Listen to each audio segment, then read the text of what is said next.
Hello guys, welcome back to our channel. Today I'm going to show you how you can create a Viki account. So first, launch the Viki account which is on the screen. Well, here we could see that says sign up for free or login. So we simply have to tap on the sign up. And here are a lot of options as well. So continue with email, and you are required with your name, your email as well, and also your password. And you can tap on the small box which says send me updates, special offers and marketing promotions via email, and tap on the confirm section which is on the bottom,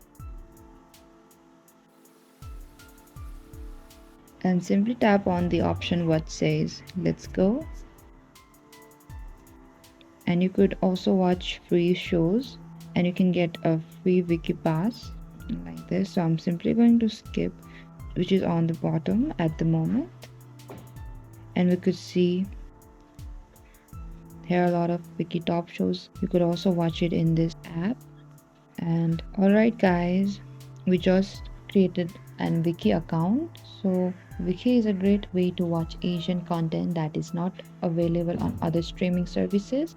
It also has a large community of users who can provide recommendation and discuss shows. So that's it guys. Thank you for watching this video. I hope this video was helpful, and don't forget to like, subscribe and hit the notification bell for the upcoming uploads.